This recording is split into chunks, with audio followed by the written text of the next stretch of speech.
happy moment. Well, summer is winding down. Swim team, pool days, and lake days are winding down, and podcasting and school supplies and football and cheering are winding up for us. And I am so excited to be back behind this microphone. Today I'm going to be sharing with you an interview from someone. When I first heard her voice, I was groggy. I had fallen asleep with my podcasts running all night long, which is not what I had intended. And I wasn't even sure which podcast I was listening to when I woke up, but I could hear a voice and I immediately woke up, which is unusual for me. I take a long time to wake up. But when I heard her voice with her passion and her heart talking about the radical connectedness of community and that we have to each other, I immediately wanted to buy her book. And so I bought her book, which is called Fortune: How Race Broke My Family and the World, and How to Repair It All. She's also written, and I've got it on my to be read list, The Very Good Gospel. And so I cannot wait to dig into that. What I found so intriguing is, so I'm sure you've probably heard the quote, "There's no such thing as other people's children." This has always been a quote that has deeply resonated with me, which means too, there's no such thing as anyone else's family. And there's one thing I know in my bones from all of these questions of what is the church and what is the hope of the church and what does the future of the church look like, is that we can no longer continue to trip under the things that we have swept under the rug about race in America. We are falling over everything that we have spiritually bypassed. And Lisa Sharon Harper gives the world a beautiful gift. She has this epic and true story of race, religion, history, and identity. And what is most personal is most universal. So dive in with me to this podcast and her book and see the riches that are there in looking deeply, without shying away, without dismissing, without bypassing the pain of what race has broken in her family. And you will be so surprised when you sit with that sorrow. You will be set free. Welcome To celebrate Holly. Welcome to Celebrate Story. with my mom. My mom, It's my mom. With my mom, With my wife. Julie Wagner. Julie Wagner. Julie Wagner. The quote at the bottom of page bottom of page 85. What will it take to heal the generational wounds of unknowing and separation, reunion, and story sharing? In The Very Good Gospel, I examine the Hebrew understanding of very goodness when God looks around at the end of the sixth day of the epic Hebrew poem we now call Genesis 1 and considers it to be very good. The Greeks place perfection inside the thing. Things themselves were thought to be perfect. That was the Greek project, to be perfect. That was not the Hebrew project. The Hebrew word for goodness is tov. The Hebrews understood tov to exist between things, not inside things. Tov was not about the perfection of the thing. It was about the wellness of the relationships between things. Tov is fundamentally relational. When God says tov mod, God is saying that all relationships in creation are radically good. It is our radical interdependent connectedness. We were created for radical connectedness. And that's what you're doing in this. You are offering your labor of love, 3 decades of research on how race broke your family, the truth of it. And if we could enter into it, there is this gift of being more connected. Because if we can get over our own holiness obsession and enter into it, there is so much gift and so much beauty. Thank you so much. I mean, I think for me, the main piece there is to understand that our westernized understanding of Christianity has made Christianity all about being holy. And just like what you said this a little earlier, that there's this separation that exists between people of European descent. Like they kind of hold their cards. They're not very connective. It's really about being perfect in space with each other. That's what is rewarded. And I think that comes from a theology that places holiness as in perfection above all things. But when you understand that the Hebrews did not think of perfection as living inside the thing, a thing was not perfect. Instead, perfection or radical goodness existed between things. It was about how we love. It was about how we are connected to each other.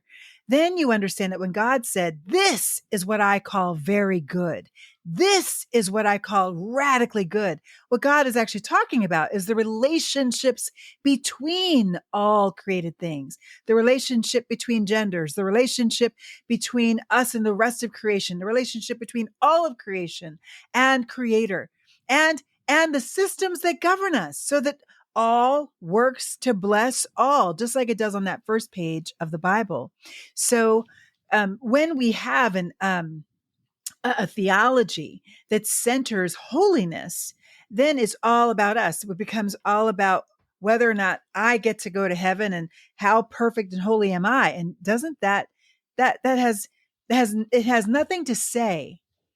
It then has nothing to say to slavery or genocide, or it has nothing to say to it. It's not even about that, or exploitation.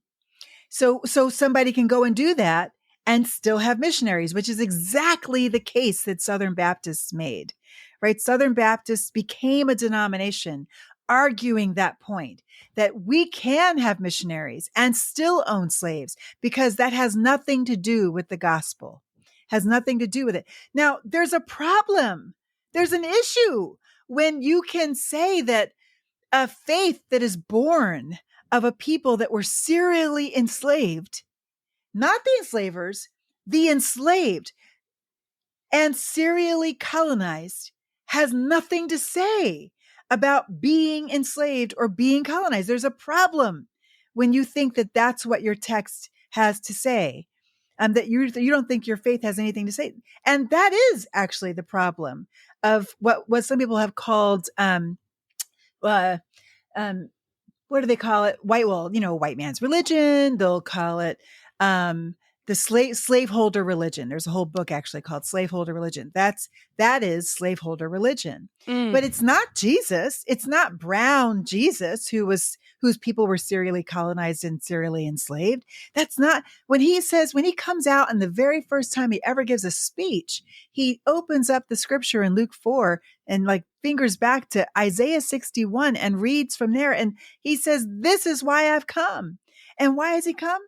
To free the oppressed. Oh. And when I have sat in the pews of white churches, white evangelical churches, they have told me, and not just pews of white churches, I mean, literally on staff with a white missions organization, college missions organization, they told me, oh, no, that means spiritually oppressed. No. No. Who told you that? That's not in the text. The text does not say that. I actually do believe the text. And the text does not say that. You have to make that text do backflips and somersaults in order to make it say what you're saying. What the text says is Jesus said, I have come to free the oppressed, to set them, to free the poor, to set the oppressed, with good news for the poor, to set the oppressed free. And he said that only 30 years after, in this place where he is speaking these words, after the Romans had executed, had crucified 500 people per day for multiple days for an attempted insurrection. He's saying this on land where the Romans had thrown salt on the land so that the land could not bear fruit, so that the people would be dependent on Rome for every morsel of food. He's saying this in land where Caesar said, I am Papa, not God. I am Papa. Call me Papa. And when Jesus says, pray like this, say Papa, as in God, not Caesar. Your will be done, Papa in heaven, not Caesar's will be done. Give us your daily bread. He told them to preach like, or to pray like that in a context where Caesar used to have his centurions, his soldiers go through the streets and throw bread into the street. And that was the daily bread. Right? So Jesus says, no. Pray like this. Oh, Papa in heaven, you give us our daily bread, not Caesar. And it's not saying, oh, I don't like taxes. It's not about that. Remember, the context is a colonized people. And colonization is evil because it goes against what the scripture tells us God desires on the first page of the Bible, that all humanity who is made in the image of God would be able to exercise dominion on earth. In other words, exercise stewardship of the world.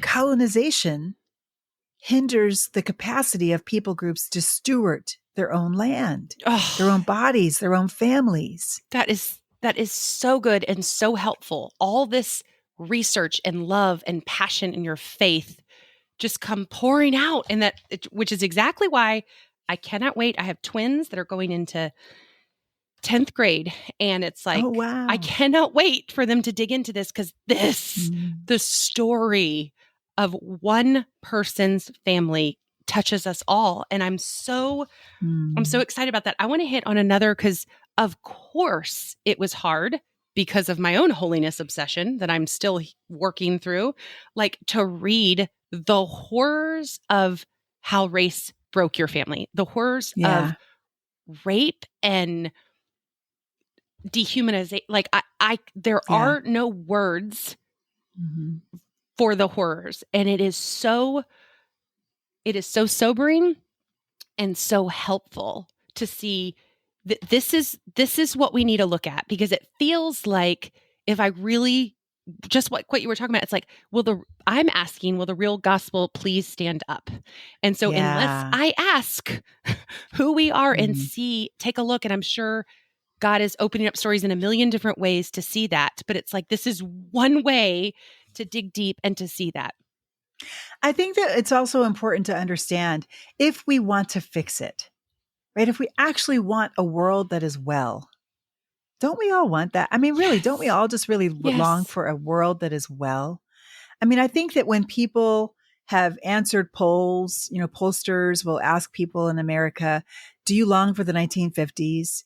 By and large, the majority of white Americans, whether they're Democrats or Republicans, say yes. I long for the 1950s. Why? Why do they long for that? Because the world felt simpler then. Because, the 1950s actually brought the GI Bill, which brought free education and free homes actually to GIs, and it built the middle class in America. And you had the not 2-car garage yet, but at least you had a garage, and you had the tricycles on the street and safe communities. At least that's what it felt like, right?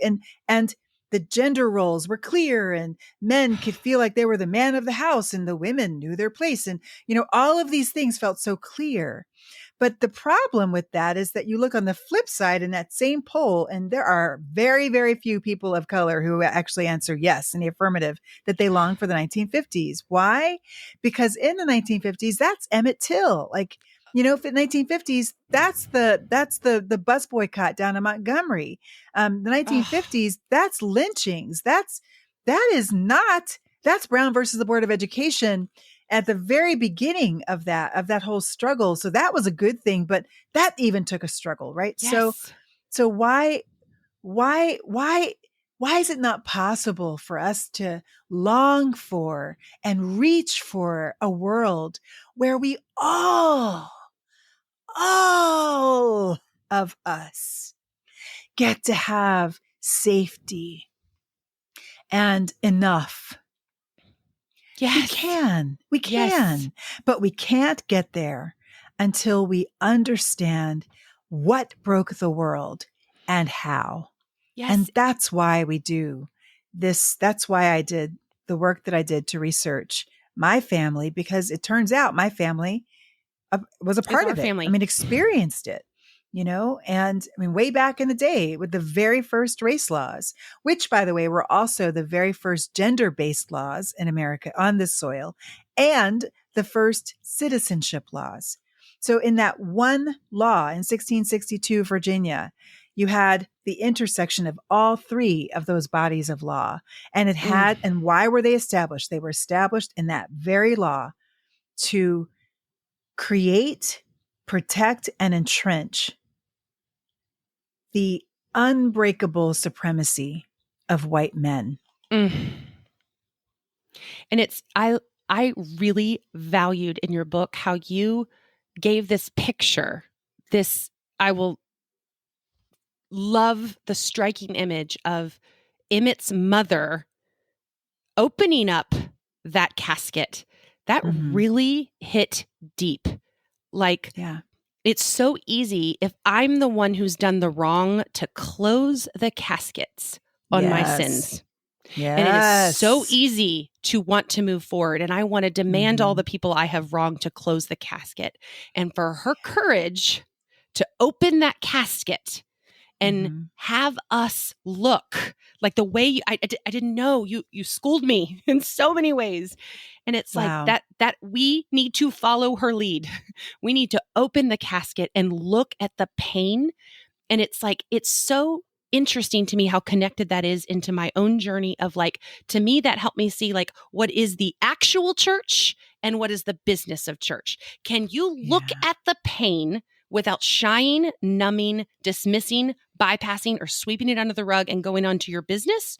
Or can you look dead on at this pain? Because the best guess I have is that's what I'm called to do. And the irony is that's where all the new life is. When I die in that pain, all the new life is there. That's what's so ironic. Each time I picked it up, it was like, this is going to be hard. This is going to feel like a death, but it's a death of nothing that was bringing me new life. And that's it. It just makes it such a gift. It's such a gift, like any grief, right? In the other side of it. And I want to talk about another favorite part is your page 114, the phrase danced to survive. Oh yeah. Dance to survive. Like, oh my goodness. Like I found, I can only connect through my own experience, but I'm desperate to go further. But I found a form of survival through movement, through finding a love of moving my body, and it heals me. And it's like, then to see how it can heal, it was to realize that our bodies, that it can heal something so much bigger and broader and deeper. It's like, and for you to follow that, like what happened to the bodies of your great-great-grandmothers all the way up to see exactly what to happen to your mother. It's like so much has changed, but so much has not changed. Still in the basement. And I'm like, such brilliant storytelling, such brilliant stories. But I wanted to ask you, like this quote I highlighted on 114, what we didn't know in those hustling days is that our family danced to survive. The powers of the hustle and later the electric slide. Just like our ancestors called forth the bamba, these strong aunties and uncles don dashikis in an attempt to give voice to some sense of self. Dance and dashikis both healed them and masked generations of pain. And what I was curious about is I would love to know more about how that lives in you. Like, what is your relationship? Do you find healing in movement? Or do you find inspiration? And I'm just so curious to hear you talk more about that. Because I just like, I wanted more. Yeah. Well, I mean, I think that one of the things that struck me, because I was writing that literally in the middle of the COVID lockdown. And that section is actually talking about, or leads to that chapter ends with a dance party that my family actually has online in the middle of COVID in order to survive COVID. Right.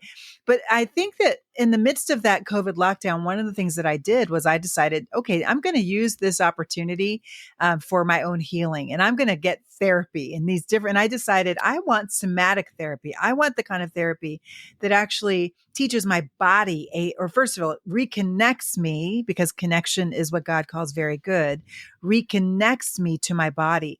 I mean, you can imagine the disconnection from body that is literally trained or was trained from generation to generation of women of African descent who were forced to be raped in order to breed money for their masters, right? So, I mean, there is an actual tradition of leaving your body and just imagining that you were somewhere else, you're flying somewhere else. And instead, your body is being raped, but your mind can't be raped because you have left your body, right? So what happens with people who leave their bodies? They end up getting heart disease. They end up becoming overweight. They end up dying early because we do have bodies that need to be cared for. And we have lots of books now, The Body Keeps the Score, My Grandmother's Hands, that have shown us that the body doesn't only keep the score in terms of, okay, I have an illness, but the body has memory and the body remembers the trauma. And therefore, you need to go into the body in order to work out the trauma. The body has to be a part of the healing, part. And so I think, without knowing any kind of psychology, without ever meeting Freud or going to, sit on a counselor's couch, our ancestors, my African ancestors, already had traditions of movement. And they leveraged those traditions of movement in order to survive the 246 years of racialized brutality on plantations. And so they danced. If they were Gullah in South Carolina, they danced in the circle, in the roundhouse. They did a praise circle, a dance circle. If they were on the island of Puerto Rico, as my father's side was, they did the bomba. They got into the bomba circle. And in the bomba, you followed the actual African beat, like with the actual drum, the bomba drum. And that had a relationship between the drummer and the dancer. And as the dancer could actually control the beat of the drum by where she or he put her or his body. And that was the place where they had power, and they would dance out the trauma from the day. I mean, literally, we now know physiologically, this actually happens. You can actually move out of your body the trauma of the day. That's what they did in the bomba circle. And I think that's what we did doing the hustle in the 1970s when my family that had come to America via Puerto Rico and got to Puerto Rico via the Caribbean, that they were the ones who taught me that dancing is healing. And so we danced our way literally through the COVID lockdown online together every Friday night, I think it was, or maybe it was Saturday. I know every Saturday night we would come together and dance as a family. And we have a DJ as one of my cousins, and he would, he'd do the tunes, spin the tunes all night long for our healing.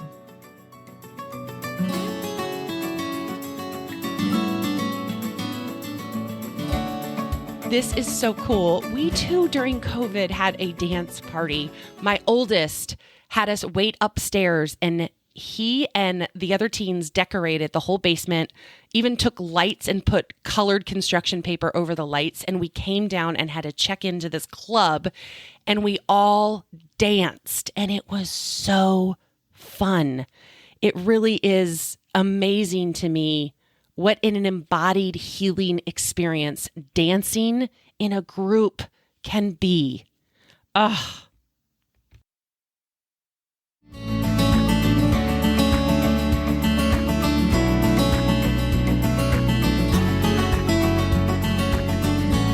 Oh, it's so hopeful. It's so hopeful. Like, yes, it's possible to heal. We don't have to resort to violence. We don't have to be separated. We just have to do what it takes to be connected. And part of what that's going to take, Julie, is it's going to take the truth telling. And truth telling requires truth seeking. And it requires truth listening. It requires then to tell the truth about what you've heard. And then it's going to require reparation. It's going to require repair. We were talking about that earlier with the kids, right? If you have two children and one receives let's say two brothers in a family, and one receives a toy from, now, of course, you don't never in a family do you ever give one toy to one kid. You always give it to both, right? But let's say they both get a toy, and let's say one of them takes the other one's toy too and says, I want both, which is actually exactly what happened in our case, right? I want both. And so the one brother decides he's going to take the toy from the other brother. Now he has two toys. Well, what would happen if they went to dinner that night and the mother or father doesn't say anything? Like allows the one brother to keep both toys. Like, what would happen? Mm-hmm. Like, what would happen? That would, from that moment forward, that family would be dysfunctional. Yes. It would cease to function well, because no longer can the child trust the parent to protect. No longer, you've now established a hierarchy of who matters more between the two kids. This is exactly what happened between people of European descent in the age of conquest and those they conquered, quote, conquered, as in people of African descent and also indigenous people throughout North and Central and South America.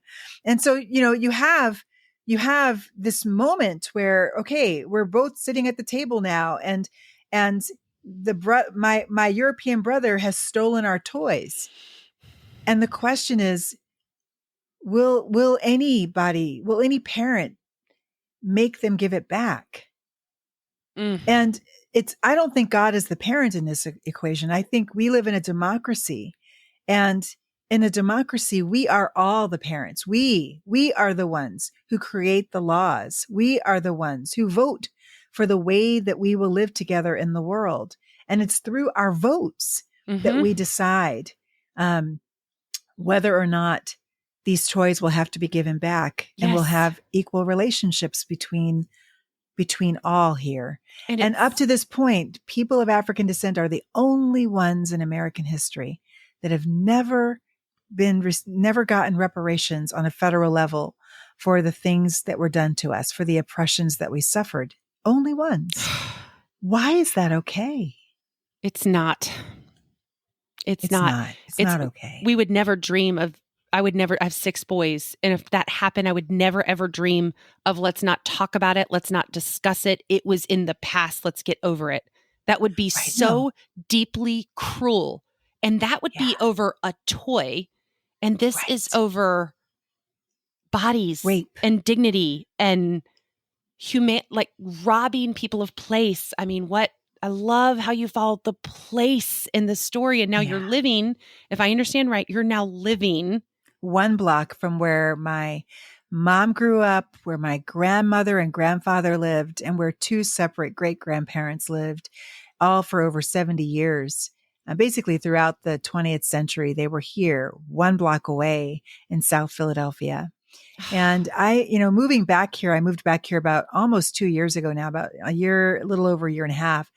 And I didn't understand the power of place before moving back here. I felt drawn to it, but I didn't understand why. But oh my gosh, there really is a relationship that we have with the land that we're born on and the land that our people are from. And I have a relationship with Philadelphia that goes back to when I lived here as a child, and my grandmother and great grandmother. And I found out recently, because of another book that came out recently called African Founders, that historian has now done the work to trace one of the funders of the abolitionist movement, the richest Black man in Philadelphia in the 1700s and 1800s. He was rich and had never been enslaved.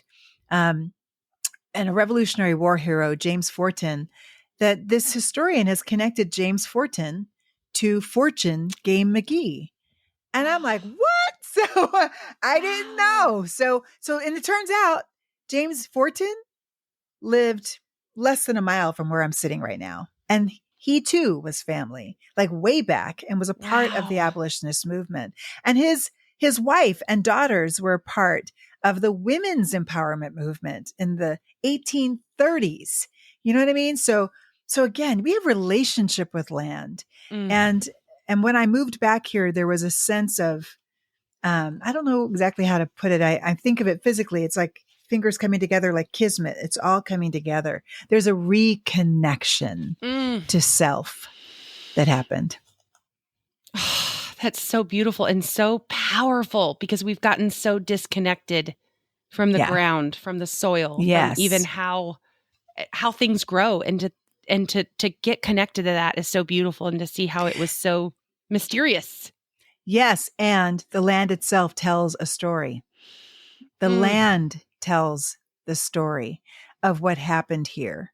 So if you were to walk out my door, you end up seeing, if you're walking on my area below Washington Avenue in Philadelphia, South Philly, you'll see very few trees. And the trees that you find are going to be young trees because they were just recently planted in the last several years. There's a young tree that was planted in the last decade right outside of our house, right? So there's, and very few other ones. Well, why is that? Because back in the 1950s, this area was full of trees. It was beautiful. There was a canopy of trees on every block.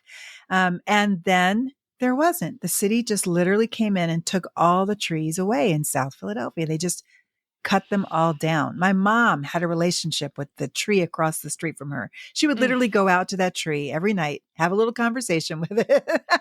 She's a little 6-year-old having a little conversation with the tree. Good night, tree, that kind of thing. And then one day she woke up and the tree was gone. And it turned out that the tree was taken away because the Italian neighbors had told the city they didn't want the trees there because they want to be able to lean out of their window and, see who's coming down the block like they did in Italy. But they didn't ask the Black neighbors who were in the same communities, what do you want? So that's a lack of agency. The lack of trees here tells a story of the lack of agency that people of African descent had in a city they had been in for more than 100 years at that time. Actually, for hundreds of years at that time. And the Italian immigrants had only been there for decades. And yet they got to say whether or not there were trees. The same is true for an incinerator plant that lives less than a mile from my house. It has toxified the water in this area. Now it's gentrifying. This area is gentrifying. In other words, it's incredibly mixed. It's a very common thing to see white people walking their dogs in the area. You never saw that back in my mom's day, or even in the 70s when I was a little kid. But, lots of pet stores and pet grooming areas and coffee shops that just didn't exist before. But now that those people are here, now it's an issue. Now that incinerator is an issue. And people are wary of the bad water. But before they got here, the city was not, Black people were thought to be expendable. So it didn't really matter. Well, now it matters because they've toxified land that white people want. And we have to see that. We have to answer to that. You just have such a rich history of so many things. Like, I'm so glad I'm recording and can take notes because there's so much to dig into. I want to read this poem you provided in your book. At the end of Sharon's chapter, the poet Paul Laurence Dunbar, you referenced, he wrote about this mask. We wear the mask that grins and lies. It hides our cheeks and shades our eyes. This debt we pay to human guile, with torn and bleeding hearts we smile, and mouth with myriad subtleties. Why should the world be overwise in counting all our tears and sighs? Nay, let them only see us while we wear the mask. We smile, but O great Christ, our cries to thee from tortured souls arise. We sing, but oh, the day is vile beneath our feet and long the mile. But let the world dream otherwise. We wear the mask. That was such a powerful poem to put at the end as you've walked us through the stories of the women in your family. And it's like I keep just asking this echo and this prayer of mine, like, will the real gospel please stand up? Because I am realizing there's so much that I believed that was not the real gospel. And I was shocked in the best way to then read your chapter, like to read where you said on page 150, I was born again in the same era that the religious right was born from the womb of post-civil rights Jim Crow Christianity.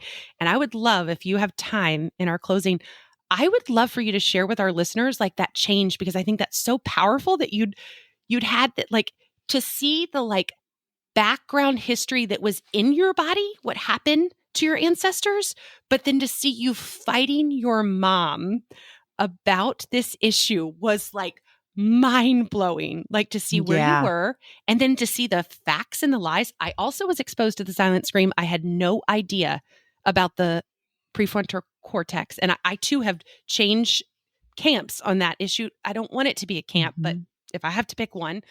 Anyways, I would love for you to share more about whatever popped, whatever you would want to share. Yeah, well, I think, Julie, thank you so much. I love, first of all, I'm really honored that you really have taken in the story. And I'm honored by that. Thank you for not just reading, but for taking it in. And I do want to say that the hardest chapter for me to write was the one on me. You would think that'd be the easiest one because, I have all the documentation and, it's all right there.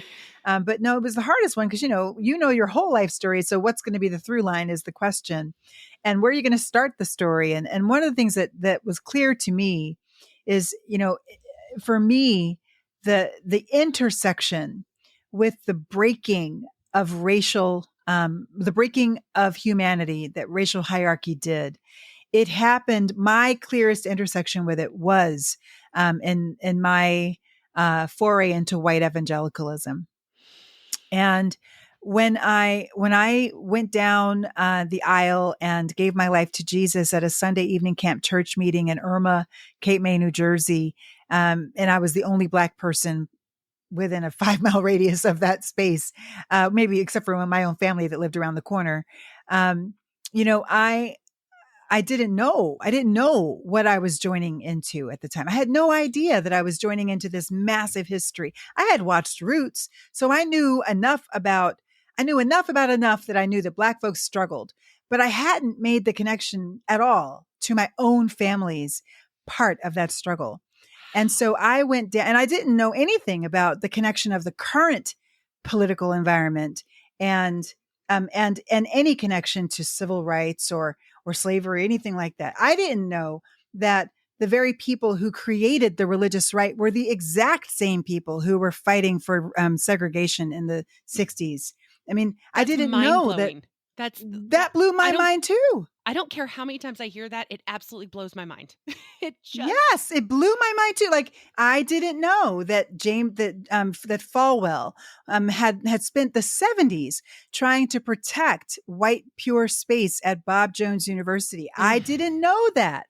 I didn't know that Liberty University, right? Like it started as a race school. Like it started as a segregation academy, actually way back. And then it actually spawned on and inspired schools across the South to create these pure white spaces. Why? In response to Brown versus the Board of Education and the Civil Rights Act, because they would rather have these segregated race academies than to allow their pure white children to sit next to and learn with people of African descent whose ancestors descended from warriors and queens and kings and engineers and librarians and storytellers and theater people and I mean, really, literally great civilizations. I mean, just going back, my ancestor Sambo Game, right? So Sambo, my very first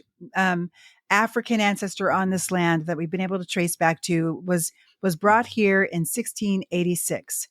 And he is from, he came here from the Gambia River, which is in Senegal. And that's why I think they named him Gam, because that's what they did. That was their thing. And that eventually became Game. So Game was his last name, his surname. But Sambo means second son. And Sambo came from a region where second son would have been, I mean, a lot of people were named second son. And if you were second son, that was like one of your names. And he came from a region that was very close to the very first library on earth. I mean, a region that had one of the great 5 libraries and universities in the world, in Mali. Like, these were really learned people. The first cathedral in the world was in Africa. Do you understand that? The first cathedral ever was on the continent of Africa. Congo had cathedrals and Christianity before enslavement, before the transatlantic slave trade. The Kingdom of Congo was a Christian nation before the transatlantic slave trade. So I didn't know that, right? So what happens is I walk down the aisle at this Sunday evening camp church meeting in an all white context. And I think that, okay, they are the keepers of Jesus. So, I think, well, Jesus must look like them, and Jesus, whatever they say is what I need to follow. And I was told immediately, okay, now you need to become a Republican because now you're a Christian, you have to become a Republican. And I didn't know about James Cone, who was also, I didn't know about MLK actually at that point, hardly at all. And what I did know, what I was told by my new white teachers is that he was a communist, not that he was a preacher and a pastor, let alone a Christian, right? So this is when you learn the world through white eyes. And I don't mean white as in European descent. I mean eyes that shape hierarchy, human hierarchy, and benefit from it. Then you learn about yourself and about others through a lens that says anything European is right and good and noble and true, and anything not is suspect at best, and at worst is animalistic, is non-thinking, is wrong, is bad, is evil. So I walk down the aisle and I'm told immediately I have to be Republican, and I didn't realize that was all a part of a scheme, an actual scheme that developed around 1983, the very year that I became a Christian. Just months before, they had lost their Supreme Court bid to protect pure white space at Bob Jones University. And it was within a month of that time that the moral majority was born. And Paul Weyrich, a Politico and the conservative movement at the time, said, you know what? We have something here. We have amassed a critical mass to be able to fight back, but we can't do it according to race anymore because that's not gauche. But we still need to overturn this, the Supreme Court in order to get that pure white space, but we can't do it through the lens of race. So let's overturn the Supreme Court and get a majority conservative Supreme Court, but let's do it through another lens that would be more acceptable nowadays. What can we do? Well, they looked around, and right around the same time, the ERA was being pushed through. It actually had already passed Congress, and now it was being ratified in different states. And so they pushed back against the ERA. And at the exact same time, they also identified abortion as like the main issue that was starting to get traction among white evangelicals as an issue, even though white evangelicals just 5 years before that had declared. In fact, the Southern Baptist Convention had just 5, 6, 7 years before that had put out 3 successive statements saying it was a good ruling. A good ruling. And so because now abortions are being counted, and that's starting to get like people to clutch their pearls, because before Roe v. Wade, they weren't counting abortions. So it was all undercover and women were dying, but those weren't being counted either because it was all illegal. So now that it's legal, it's being counted and people are getting nervous about the numbers. So they said, this is our moment. We can seize abortion as the issue, and let's use abortion to overturn the calculus of the Supreme Court. And when we do that, then we'll be able to attack the 14th Amendment, which guarantees equal citizenship of all people, all citizens.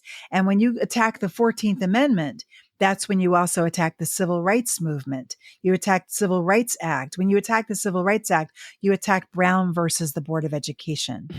So it ultimately all goes back to the same place. It is about securing, protecting, and entrenching white male power. And they won. They basically, declared check. I don't know if it's checkmate yet, but it's pretty close. Check. When they got Amy Coney Barrett, that was almost a checkmate. I'm not sure if it's really checkmate yet. I'm praying that it's not. There's a really great sermon that is preached in the Black community about a chess game and how, you think you get to the end of this chess game and your opponent says checkmate, and you look on the board and you realize the king has another move. And they can preach that. The king has another move. The king has another move. And I think that we are in that moment where it looks like checkmate, but the king has another move. Oh, that is so good. And you have such a hopeful book and a truthful book. And I am so grateful to talk to you. It's such a gift. What brings you hope that the king has another move? Like, what specific thing in the last month has brought you hope that the king has another move? Well, there are multiple things that can be done. I mean, in terms of asking the question of how do we want to live together in the world? That's what politics is supposed to be. It's supposed to be us having conversations about how do we want to live together in the world, and then passing laws that actually enforce that idea of how we want to live together in the world. Do we want to live together in the world where one party actually dominates, and I mean has a super dominant stance on not only the making of law, but the interpretation of that law?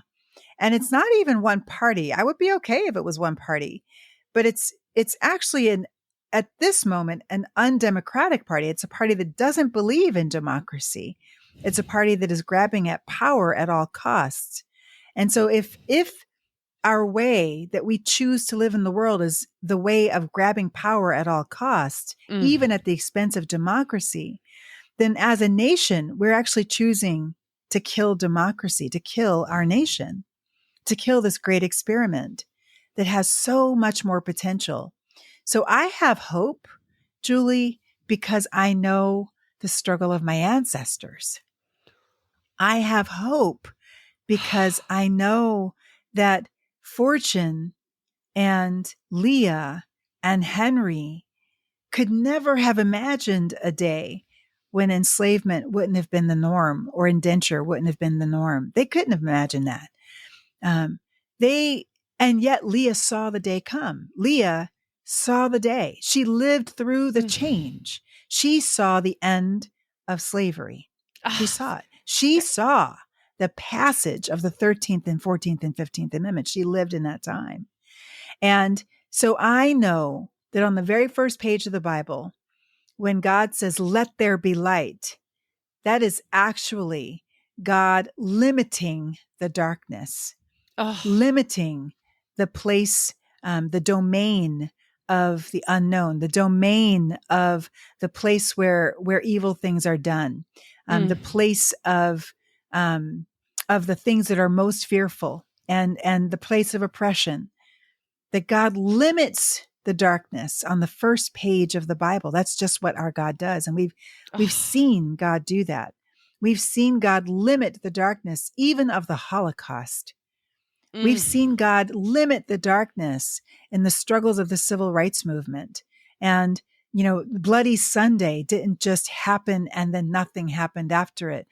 the Civil Rights Act was passed. The Voting Rights Act was passed because of Bloody Sunday. That is so beautiful. So I have hope because oftentimes the darkest moment is actually the moment just before dawn. And I think we're so almost hopeful. there. Yes. So thank you so much.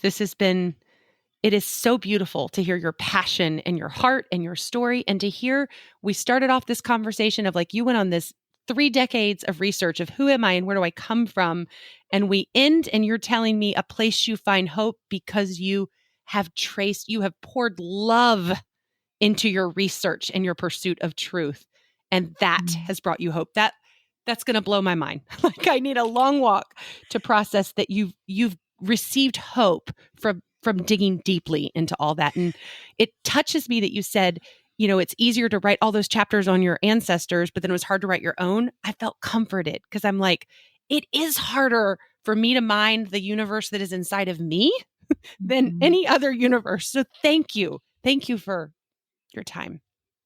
You're very, very welcome. And I'll just add that I receive hope because I see that God changes things, and God changes things through us.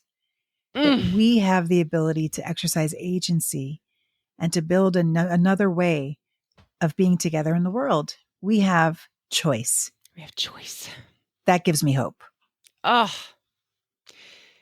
a million thank yous and blessings and grace and peace and all the good things. And I'm so grateful for your time. Thank you so much. Thanks, Julie. Well, I know I'm adding this book to the required reading for my high schoolers that are studying American history this year. What a gift to have her research and her love poured into this book, and for them to be able to follow one family, 10 generations, how race broke their family. And it's a gift for us. In the end, she talks about forgiveness and the beloved community. She talks about the African term Ubuntu. And what Ubuntu means is I am because we are. It speaks to the very essence of being human. It paints a picture of the collective interdependence of all of humanity. Ubuntu imagines oppressed and oppressor, both present in the end, connected and interdependent. I can't start to compare your love to the size of your heart. If people saw the road you've been down, they would know, and you'd never feel alone. No, you wouldn't feel wasted, like an antidote to the world chased by the fears it gave you. Oh, but you're still a young spirit, an old soul with a new chance to grow.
You taste the tears. You're lost in sorrow. You see your yesterdays, but I see tomorrow. You see the darkness, but I see the spark. You know your failures, but I know your heart. You're a young spirit, an old soul with a new chance to grow. I can't start to compare your love to the size of your heart. If people saw the road you've been down, they would know, and you'd never feel alone. No, you wouldn't feel wasted, like an antidote to the world chased by the fears it gave you. Oh, but you're still a young spirit, an old soul with a new chance to grow. Oh, you're a young spirit, an old soul with a new chance to grow. A new chance, a new chance, a new chance, a new chance, a new chance, a new chance. Oh, a new chance to grow.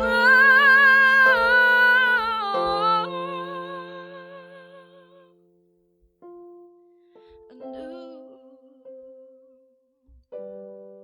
new chance.